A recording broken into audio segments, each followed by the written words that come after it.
اداروں کے حوالے سے یہ کہہ رہے ہیں, وہ کسی اور کو نہیں کہہ رہے. وہ یہ کہہ رہے ہیں کہ پاکستان کی ملٹری اسٹیبلشمنٹ جو ہے 2 سال سے کہہ رہی ہے کہ یہ شخص یعنی کہ عمران خان پاکستان پر حملہ آور ہوا, اس نے 190 ملین پاؤنڈ کھایا. آپ 14 سال سے کہہ رہے ہیں کہ اس نے سول نافرمانی کا اعلان کیا. آپ بار بار کہہ رہے ہیں کہ یہ عالمی قوتوں کا اعلی کار ہے, فورن فنڈنگ پاکستان میں جرم ہے. آپ ان تمام چیزوں کو پس پشت ڈال کر دباؤ میں اسے ہاؤس اریسٹ کریں گے. یہ سنیں کیا کہہ رہے ہیں. نہیں, میں تو یہی بات کر رہا ہوں. مجھے اب اپنے منہ سے یا ان کے منہ سے زیادہ غرض ہے ریاست کے منہ سے. مجھے یہ چوہدری صاحب بتا دیں آپ کہ آپ 2 سال سے کہہ رہے ہیں کہ یہ شخص جو ہے پاکستان پہ حملہ آور ہوا ہے. آپ 2 سال سے کہہ رہے ہیں کہ اس نے 190 ملین پاؤنڈ کھایا. 2 سال سے آپ نہیں, 14 سال سے آپ کہہ رہے ہیں کہ اس نے سول نافرمانی کا بھی اعلان کیا تھا.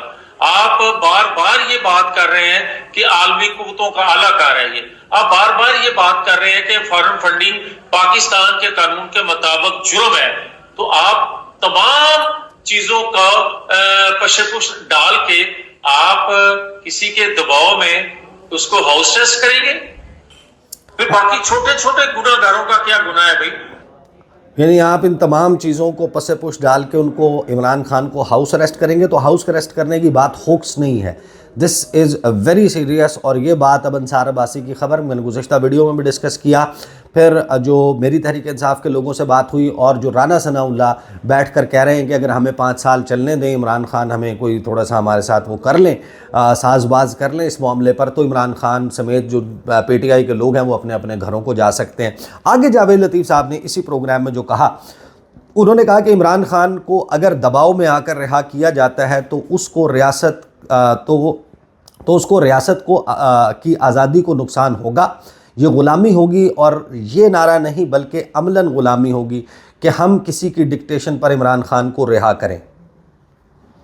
اچھا یہ فرمائیے سر, یہ آپ نے فرمایا کہ دباؤ ہے باہر سے, تو یہ کس کا دباؤ ہے اور کیا وہ عمران خان صاحب کو رہا کروانا چاہتے ہیں, رہا کروانے کے بعد پرائم منسٹر بنانا چاہتے ہیں, کیا کرنا چاہتے ہیں؟ دیکھیں چوہدری صاحب, اگر تو آپ جو میں نے پہلے عرض کیا ہے ان چیزوں کو ڈریس نہیں کرتے ان کی خواہش کے مطابق, تو پھر وہ رہائی چاہتے ہیں عمران خان کی. اور عمران خان کی رہائی اگر ہوتی ہے اس دباؤ کے نتیجے میں, تو یہ بھی ایک حقیقت ہے کہ وہ پاکستان کے اندر غیر مقبول ہوں گے. کیونکہ اصل حقیقت جب قوم کو علم ہوگا تو یقیناً وہ پیچھے ہٹیں گے. ان کو سب سے پہلے پاکستان سے محبت ہے. مگر بدقسمتی یہ ہے کہ ہم اس کی غیر مقبول اس قیمت پہ ادا نہیں کر سکتے کہ وہ غیر مقبول ہو جائے اور ہم پھر سے 2022 والی پوزیشن میں آ جائیں. اس سے ریاست کو نقصان ہوگا, ریاست کی آزادی کو نقصان ہوگا کہ اگر ہم دباؤ میں آ کر اس کو رہا کرتے ہیں. یہ غلامی ہوگی, عملاً غلامی ہوگی. یہ نعرہ نہیں ہوگا, عملاً غلامی ہوگی کہ اگر ہم کسی کے ڈکٹیشن پہ اس کو رہا کرتے ہیں. تو نون لیگ جو ہے وہ باقاعدہ اب یہ نظر آ رہا ہے کہ پاکستان مسلم لیگ نواز کے لوگ جو ہیں وہ اس بات کو ذہنی طور پر شاید تسلیم کر چکے ہیں. گراؤنڈ ریالٹی جو بھی ہو, ان کو ذہنی طور پر یہ لگتا ہے کہ Imran Khan is coming out. اور پھر آخری چیز جو میں آپ کو سنوانے لگا ہوں اس ویڈیو میں, جاوید لطیف صاحب نے یہ بھی بتایا ہے کہ جب ہمارے پاس 2/3 اکثریت تھی تب ہمارے ساتھ کیا ہوا تھا, اب تو ہمارے پاس مانگے تانگے کی سادہ اکثریت ہے اور وزیر اعظم بھی نواز شریف نہیں شہباز شریف ہیں. کیا کہا جاوید لطیف نے, سنیں. کیا اسٹیبلشمنٹ کے اوپر بھی دباؤ ہے اور اس دباؤ کی وجہ سے اسٹیبلشمنٹ نے گورنمنٹ کو دباؤ میں لے کے آئی ہے اور ساتھ عمران خان صاحب کے دباؤ میں آئی ہے؟ دیکھیں چوہدری صاحب, حکومت جتنی بار اختیار ہوتی ہے 2/3 اکثریت رکھنے والی جماعت کے پرائم منسٹر نواز شریف اور 2 دفعہ 1997 میں بھی 2/3 اکثریت لی, 2013 میں 2/3 اکثریت لی. ہمیں کس طرح نکالا گیا؟ دونوں دفعہ ہمارا کوئی قصور تھا؟ اگر ہم بے بس تھے 2/3 اکثریت رکھنے کے باوجود بھی, اور وہ بھی نواز شریف جیسی شخصیت, تو آج تو بھائی سادہ اکثریت بھی نہیں ہے اور شہباز شریف ہے. تو آپ اندازہ لگا لیں کہ اس وقت ہمیں گراؤنڈ ریالٹی پہ تو چیزیں یہ نظر آتی ہیں، زمینی حقائق تو ہمیں یہ بتاتے ہیں کہ تحریک انصاف کی لڑائی جس نہج پر ہے تو وہاں پر 9 مئی کے معاملے کو کہاں لے کر جائیں گے. ایک چارج شیٹ اداروں کی طرف سے تو تحریک انصاف کے خلاف موجود ہے. موجودہ حکومت کا ہر وہ شخص جو دشمنی میں ایک آخری نہج پر جا چکا ہے. تو اگر گراؤنڈ ریالٹی یہ ہے کہ عمران خان باہر نہیں آ سکتے تو یہ اس خوف کا اظہار کیوں کیا جا رہا ہے؟ یہ ایک بڑی مسٹیریس ڈیولپمنٹ ہے اور اس کا تعلق لامحالہ ایک بین الاقوامی منظرنامے سے جڑا ہوا نظر آتا ہے کہ جہاں پر پاکستان کے اوپر ایک دباؤ آپ نے دیکھا کہ کریٹ ہوا. بہت سارے لوگ سمجھ رہے ہیں کہ یہ دباؤ ختم ہو گیا. کرسمس اور نیو ایئر کی چھٹیاں جو لوگ ویسٹرن سٹائل کو جانتے ہیں کہ وہاں پر ہر چیز جو ہے وہ ساکت ہو جاتی ہے، کئی دن تک جو ہے وہ کوئی اور ایکٹیویٹی نہیں ہوتی. وہ کرسمس کی تقریبات میں جو ہے وہ مصروف ہوتے ہیں. اس کے بعد نیو ایئر ہوتا ہے، نیو ایئر ایو کے بعد کوئی ایک ہفتہ لگتا ہے ان کو واپس بیک ٹو ورک آنے میں، اور پھر ایک مرتبہ آپ کو معلوم ہے کہ دوبارہ سے یہ سلسلہ جب شروع ہوگا جو امریکہ میں نئی انتظامیہ ہے اس کے ٹیک اوور کرنے کے بعد، تو ایک یورپی یونین اس کی طرف سے بھی سلسلہ جو ہے وہ تھما نہیں ہے. وہ بھی ایک مرتبہ پھر سلسلہ شروع ہوگا، وہاں سے بیانات آنا شروع ہوں گے. تو یہ وہ ایک نیا فیئر ہے جو لگتا یہ ہے کہ اب ان لاک ہو چکا ہے مسلم لیگ نواز کا. اور اس فیئر کا، اس خوف کا اظہار کہ عمران خان باہر آ رہا ہے، یہ سال 2025 کی سب سے بڑی خبر ہو سکتی ہے. اس کا اظہار اب باقاعدہ مسلم لیگ نون کے لوگوں نے شروع کر دیا ہے. میرے پاس اس دفتر میں صاحبزادہ حامد رضا بھی پہنچ چکے ہیں، تو میں ابھی ان کو انٹرویو کرنا ہے نیوز 1 پر اپنے پروگرام میں، وہ کر لوں. تو پھر حامد رضا صاحب نے بھی ظاہر ہے کہ عمران خان صاحب سے ریسنٹلی ملاقات بھی کی ہے اور کل مذاکرات کی میز پر بھی بیٹھنے جا رہے ہیں. تو ان سے بھی ذرا کچھ پوچھیں گے کیا چل رہا ہے اور وہ بھی آپ کے سامنے رکھیں گے. اب تک کے لیے اتنا ہی، اجازت دیجیے. اللہ حافظ.